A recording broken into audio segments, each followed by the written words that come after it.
And we're back. I have to tell you before you meet our guest, I've been looking forward to this for quite some time. Once in a while, somebody comes along that just will roll your socks up and down and make you want to call for Granny. This guy does it, and he does it so simply. Our guest on this segment, well, his name is Kenneth Brown, and to say he's an artist is truly an understatement. Kenneth, welcome. Oh, thank you. Good to have you with us. Originally from Texas, aren't you? Yes, sir. We won't hold that against you. Thank you. You've made the transition smoothly, and it's good to see that you've been civilized. Well, I like it up here. A lot of good folks around this part of the country. Let's talk about the elephant in the room first. You are the only one-eyed artist I know. How did that happen? Was it a car wreck? Car wrecks, yeah. So, but you were in Vietnam, came home just fine, and ironically lost your eye. Well, I was in West Germany instead of Vietnam, and yeah, if it doesn't get you one place, it might get you another place. A car wreck in Texas. Yeah. When did the drawing start? In 2010. So really, this doesn't go back pre-war. I mean, this is more of a recent thing. Right. This just started in 2010 after a car wreck, and trying to get back on my feet. Couldn't work like I used to, so I found another way I could work, because I ain't giving up on nothing. Let's take a look at you in the field first. We have a monitor here you can see. Yeah. This is the way the artist works. I suppose any hour of the day, okay? In any hour, yeah. Favorite subjects or what? Landscape and architecture. And working outside is my favorite studio to work in. Were there folk who tried to tell you couldn't do it?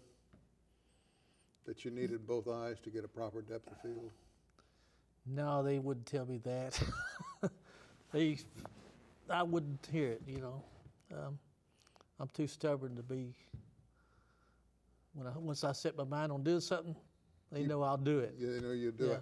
Well, Kenneth, let's take a look at the first one that you provided for us. Take a look at this at home. This is pencil, ladies and gentlemen. It's pencil on paper, and I have to tell you, it looks like I could step up on that porch. Where was this done? This was done in my studio from a photograph of the old house straight on, not from this angle.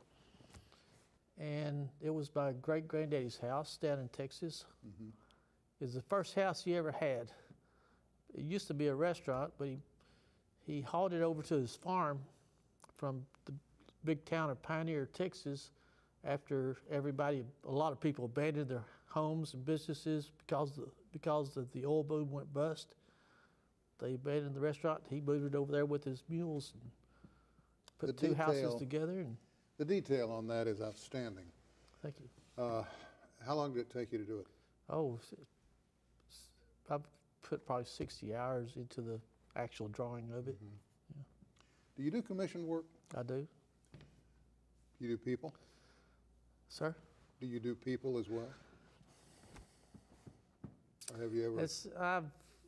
I don't do portraits. I can draw people into my art, but not portraits. I know a lot of good portrait artists, and they're great. Okay, And so a man that knows his own limitations. Yeah, I like to do what I do, and I'll just try to get better at what I do. Take a look at another one. I think we've got several in the control room. Is this a Texas scene? Yes, sir. That's from my imagination of what old timers used to tell me Pioneer looked like after the oil boom went bust.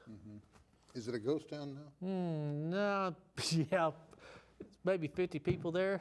No more, hardly any buildings. But they say those old derricks were up for so long after it was abandoned that they were just swaying in the wind.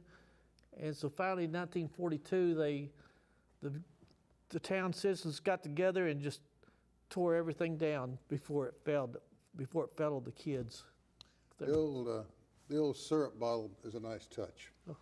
You know, they used to package syrup and those things, everything from cough syrup to cough syrup with cocaine in them, of all things. So, you know, a lot of medicine folk carried them on wagons and sold them all around the country. They had to have cork wedged down in them, and they'd fix them in the outback, I used to call it.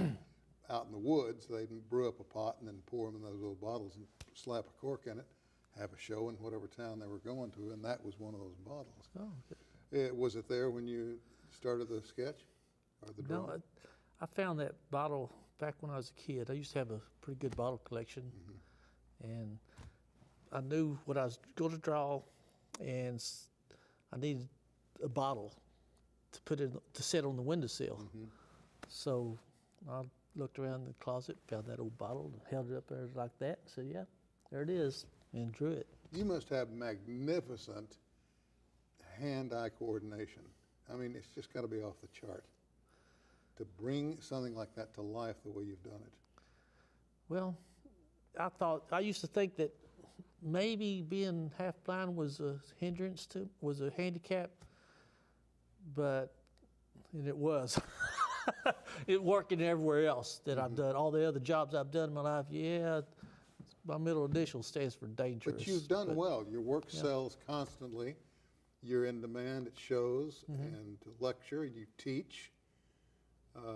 So life is not slow for you, is it? No, it's a mile a minute.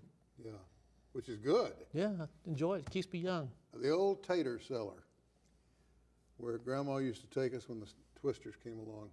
Yeah. Was that on your home place? It was inspired by the cellar at my great-granddaddy's house. We were never allowed to go down in there. It was about halfway caved in, and us kids were told, "Don't go in there. There's rattlesnakes 6 foot long." And we believed her. And so when I decided to draw a cellar, that's the one I had in mind when I drew it. Gosh, that's good work. One and this one both will be at the Cowboy Hall of Fame in November. So They're going up permanently? no, it's going to be in the special exhibit called Small Works, Great Wonders, with over 100 of the best artists in the United States. You've won awards from virtually everywhere in the country. Yes, sir. You must have a big wall or a huge duffel bag. Yeah. I got a duffel bag. Does it encourage you to do more? It does. When people yeah. recognize your work that way.